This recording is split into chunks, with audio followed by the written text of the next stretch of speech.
There are two elements of today's story that are bound to shock you. The first is just, how could anyone allow this to happen? It's so awful. How could you do that? And then the second is just the severity of the punishment that was handed down for it. But before we get into today's story, if you're a fan of the strange, dark, and mysterious delivered in story format, then you've come to the right place because that's all we do, and we upload once or twice every week.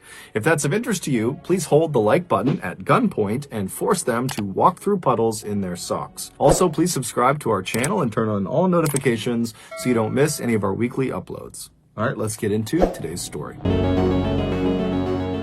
In 2001, Greg Biggs was a 37-year-old self-employed bricklayer who was living in a homeless shelter in Fort Worth, Texas. He was also the father of one child. He had an 18-year-old son named Brandon who lived with Greg's ex-wife. Despite not living with his son while his son grew up, Greg had always made a point of spending lots of time with Brandon, and so over the years, they had become quite close. But besides his son, Greg really struggled to build meaningful long-term relationships with other people. It was like no matter how friendly and outgoing he was, people would just come into Greg's life and would leave very, very quickly. This made Greg, who always had struggled with his mental health, feel very isolated and lonely and desperate for human interaction. And so on the rare occasion where people did come into Greg's life, a new friend or a new love interest, he was always so excited to try to please them and keep them around that he would often go overboard with his generosity and his willingness to do things for these people, to the point where he really set himself up for being taken advantage of. Case in point, 2 years earlier, a woman had kind of suddenly come into Greg's life, and Greg very quickly fell in love with her. And early on in their relationship, this woman tells Greg that she's struggling financially. And without any hesitation, Greg started giving her all of his money. Now, Greg was not a wealthy man, not by a long shot, and so before long, he had literally given this woman all of his money to the point where Greg could no longer make truck payments, he couldn't make house payments, and so his vehicle and his home were repossessed. And then after he's suddenly homeless and destitute, this woman who he's given all his money to, she also disappears. But despite being in this horrible situation of sudden homelessness, Greg made the best of it. Anytime Greg was not working, he would be trying to make plans with his son Brandon to go walk around the mall downtown or go see a cheap afternoon movie. Times were definitely tough for Greg, but Greg stayed positive. He was a forever optimist, and he did this by focusing on the future. He was certain if he could just land a few more good-paying gigs, he could make that extra cash and finally buy a home again and buy a vehicle again and finally kind of get his life back together. But unfortunately, he would never get that chance. On the morning of October 27th, 2001, two men called the Fort Worth Police Department to report having seen something suspicious on a park bench inside of Cobb Park. Cobb Park is this big public park with playgrounds and walking trails and fields. And at the time, Cobb Park was not considered a very safe place to be, especially after hours. There was lots of shady people in the park. So when the Fort Worth Police Department gets a call about something shady happening in Cobb Park, they aren't surprised. And so they dispatch a single detective to go over to the park and meet these two guys and see whatever suspicious thing is on this park bench. And so this detective, he goes over to the gates of Cobb Park, he meets these two guys, and they kind of explain what they saw. They give him directions to this bench, and then he thanks them. He hops back in his cruiser, he drives through the gates, and he starts driving down the trail, and then he pulls off and parks his cruiser, knowing that the bench in question is right around the corner, maybe 200 or 300 feet away. And so he parks his cruiser, he gets out, and he starts walking on this cement path, and as he's walking, he can't see the bench yet, but as he's walking, he sees there are deep tire tracks in the grass and mud off to the right side of the walking path. So he's mentally kind of taking note that somebody had been driving inside the park fairly recently off the trail. And so he keeps on walking and he begins to make that turn, and he sees up ahead the bench in question, and he can clearly see these deep tire tracks go right up to the bench. And then as he begins to make that turn and he's maybe 30 or 40 feet away, he can actually see what's on this bench, and he can see this big lump that's kind of wrapped up in what looks like a rug or a blanket. And then as he gets closer and closer, he can finally see that very clearly there is a person inside side of this blanket that's kind of laying out on this bench. And when he's about 10 or 15 feet away, he can see it's a man, and this man is clearly deceased. So this detective, he walks right over to the bench and he's looking down at this body, and he can see the right arm on this guy is very badly broken, and his right leg is also very badly broken. And then his left leg is not only broken, but it's been partially amputated. In fact, the left leg is barely hanging on. And so this detective, he's looking at this guy thinking, okay, this person must have gotten wrapped up in the shady criminal dealings that are known to take place in Cobb Park, and somebody beat him to death, or they beat him and then shot him to death. But as he's looking at the body, despite these extensive injuries, the bruising on his body was not consistent with someone who had been beaten to death. And in terms of potentially being shot to death, he began looking at the body, and from where he was standing, he could not see an entrance or an exit wound of a bullet. And so stumped, the detective steps back and is just kind of pondering what he's looking at when he realizes there's very little blood anywhere near the bench or on the body. And considering the left leg has been nearly amputated, you would think there would be lots and lots of blood, but there wasn't.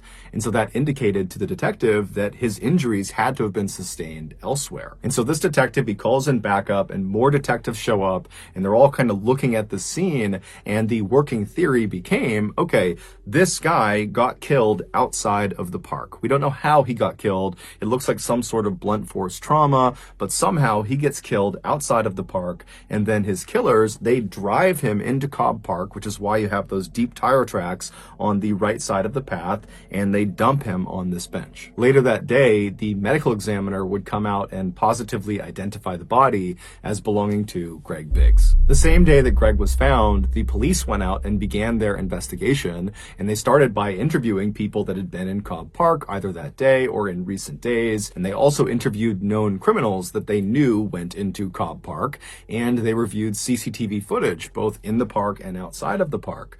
But no one knew anything about what happened to Greg, and the footage didn't show them anything interesting. And so very quickly, Greg's case began to languish, and no one knew what to make of it. Then, in February of 2002, so roughly 4 months after Greg was found, the Fort Worth Police Department received a phone call. It was from this young woman named Miranda Daniel, and she said, "I know what happened to the man in Cobb Park." And the story she would tell them at first was so hard to believe that the Fort Worth Police Department weren't sure if this was a prank or not. But when they followed up on her lead and they went to a very specific address that she had mentioned, they realized she was telling the truth. This is the unbelievable true story of what happened to Greg Biggs. On the evening of October 25th, 2001, so 36 hours before Greg was found in Cobb Park, 25-year-old nurse's assistant Shantae Mallard arrived at her friend's apartment in Fort Worth, Texas. Her friend was named Tittalisi Rice. She went by T-Fry. Shantae was from a very loving and stable household in Fort Worth, Texas. Her parents had raised her to be kind to other people and to always work hard and to stay out of trouble, and by and large, Shantae acted accordingly. But in her late teens and early 20s, Shantae began to secretly rebel against her parents. On the surface, when she was around her parents and her family, she was the goody two-shoes that always followed the rules. But when she was away from her family, specifically when she was with T-Fry, she would let her wild, rebellious side out. The two friends had met in 1999 at a nursing home where they both worked as nursing assistants.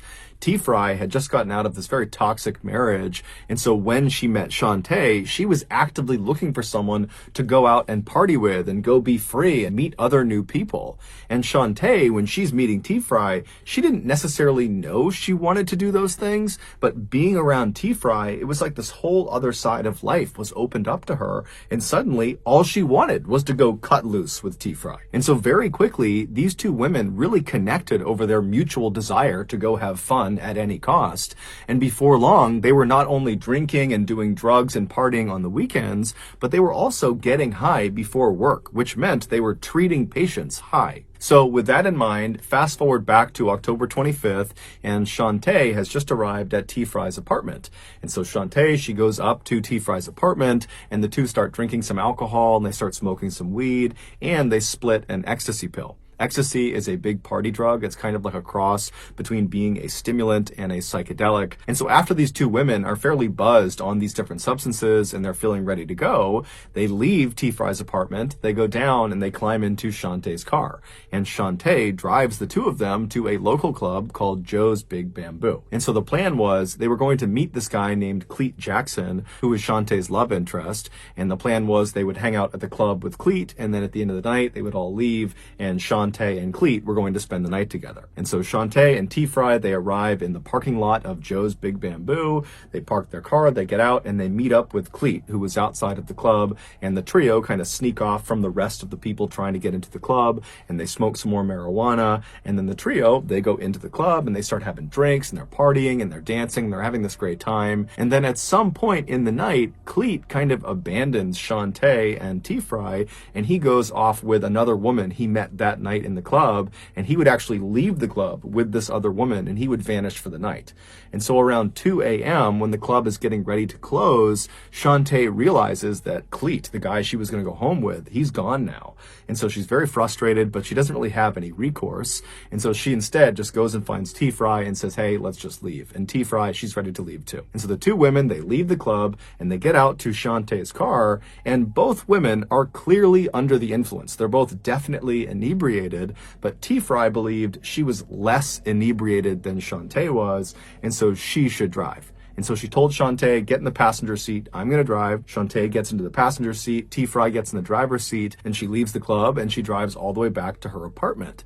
When she parks at her apartment, she gets out and says to Shantae, hey, I don't mind getting in my car and kind of trailing you as you drive back to your home to make sure you get home safe, kind of like an escort. And Shantae, she just gets out of the passenger side and walks right around and confidently sits in the driver's seat of her car and tells T. Fry, nope, I'm fine. I'm going to drive myself. I'll see you later. And then Shantae drove away. About an hour later, at 3:30 in the morning, T. Fry is in bed in her apartment when she gets this very frantic phone call from Shantae, who's totally hysterical. She's beside herself, and she's not really making any sense, but she's trying to get T. Fry to come over to her house. Now, T. Fry did attempt to figure out what was going on, but she just could not cut through the hysteria on the other side of the phone. And so eventually, T. Fry just thought, you know what? Clearly, it's something serious. I'm going to go see what's going on. And so T. Fry, she leaves her apartment, she gets in her car, and she drives over to Shantae's house. And when she gets there, she goes up to the front door, she opens it up, she walks inside, and she finds Shantae in the kitchen straight ahead. She's totally hysterical, she's crying, and she's telling T. Fry that she didn't mean to do it, she's so sorry. And T. Fry's telling her, hey, calm down, what's going on? And Shantae says, look in the garage. And so T. Fry, she walks straight ahead through the kitchen to the door in the kitchen that leads into Shantae's garage, and she opens the door up, she turns the light on, and in the middle of the garage is Shantae's car. It had been parked nose in and lodged head first in the windshield on the passenger side of this car was Greg Biggs. When Shantae had left T. Fry's house an hour earlier saying she was fine to drive, on her drive home, she had barreled into Greg, who was on a sidewalk of some street, and the impact was so hard that Greg went flying through the windshield and got lodged halfway inside of her car. But the impact didn't kill him. It did almost cut his left leg off and break several bones in his body, but it didn't kill him. In fact, there was blood spatter inside of the car on the passenger side that indicated Greg was totally conscious and was trying to pull himself back into the car. There were these handprints on the inside of the passenger side door indicating Greg had been pulling on them. There was also these very small droplets of blood all over the seat indicating that Greg had been spitting up blood as he was trying to talk to Shantae or as he was trying to plead for help.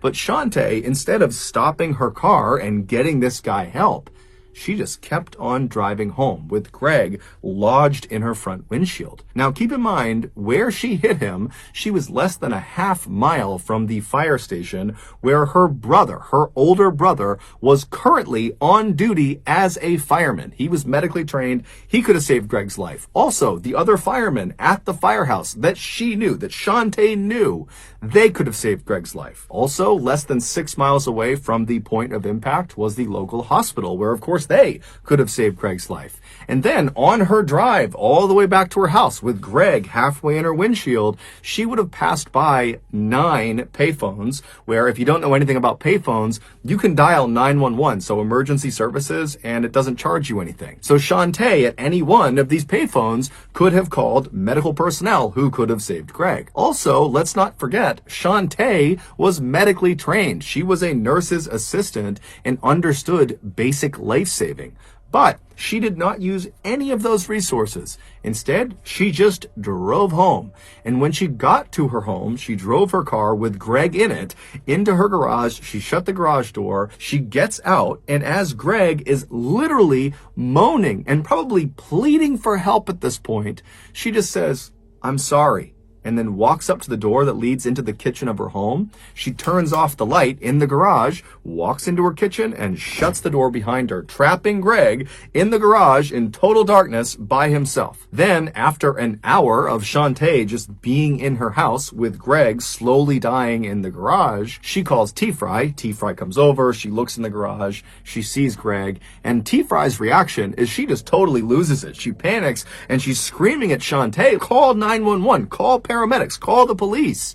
But Shantae refused. She didn't really give a reason, but she just said, "No, I can't." And then shockingly, T-Fry also does not call anyone. The two of them just turn off the garage light again and shut the door and leave Greg, and they hop into T-Fry's car and they drive to T-Fry's apartment where they sleep for several hours. And then when they get up that morning, they go back over to Shantae's house and they check on Greg, who's now motionless. And at this point, Shantae, she calls Cleet Jackson, the guy who she was supposed to go home with at the club but had abandoned her for some other girl. She calls him and says, "Hey, I have this huge problem. I need you to come help me." And so Cleet Jackson has no idea what he's walking into, but he goes to her house and he goes through her kitchen. She opens the door and he looks into the garage and he sees Greg in the window, and he's furious with Shantae because now he's gotten involved and he doesn't really know if Greg's alive, and he doesn't really know what to do because he's on parole, and if he gets wrapped up in this, he'll go back to jail. But he ultimately decides he's just going to help Shantae because he believes at this point Greg is dead. So there's nothing they can do to save Greg. And so that night, Cleet gets in touch with his cousin Tyrone,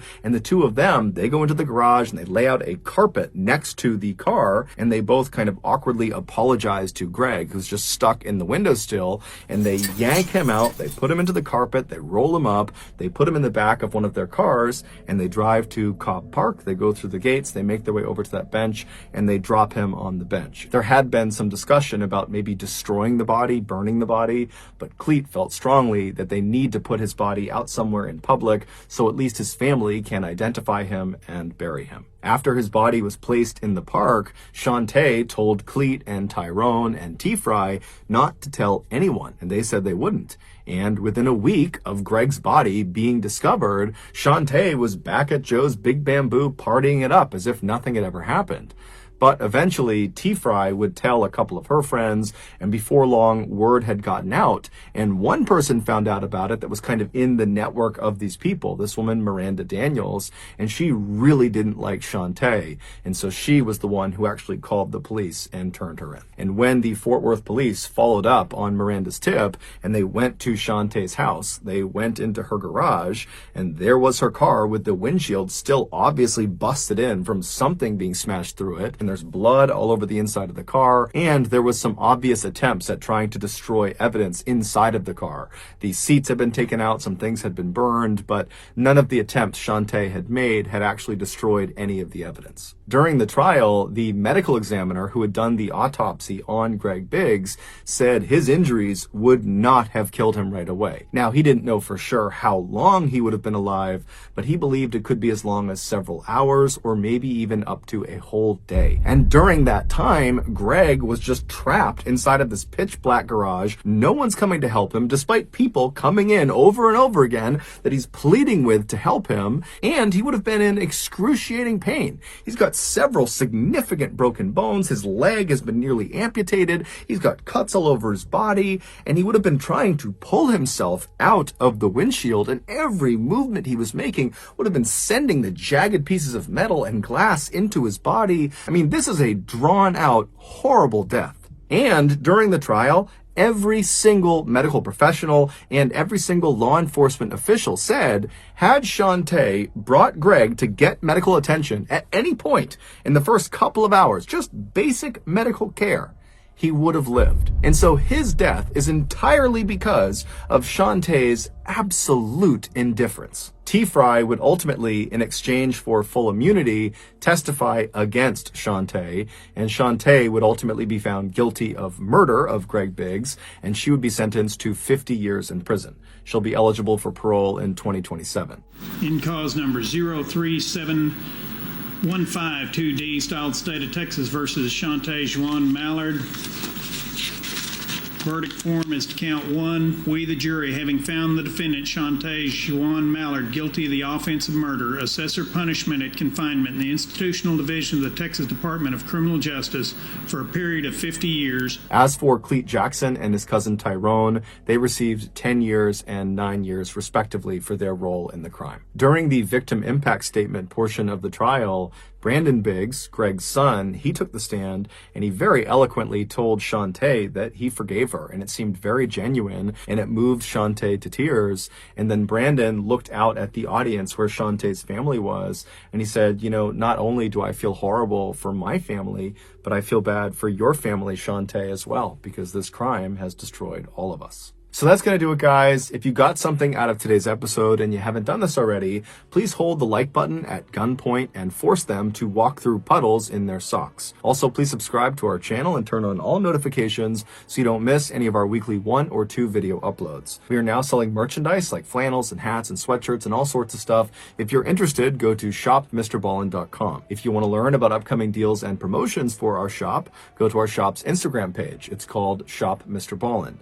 If you want to get in touch with me, you can direct message me on Instagram or on Twitter. My username for both platforms is the same. It's just Mr. Ballin. I also have a ton of content over on TikTok where my username is also Mr. Ballin. We also have a second YouTube channel just called Mr. Ballin Shorts where we post random short videos and lost episodes. We also have a Facebook page just called Mr. Ballin where we post condensed versions of the longer episodes you see on YouTube. If you have a story suggestion, please submit it to our subreddit just called Mr. Ballin. It's linked in the description below. So whether I see you on Instagram, Twitter, TikTok, Reddit, YouTube, Facebook, or some combination, just know that I really appreciate your support. And until next time, that's going to do it. See ya.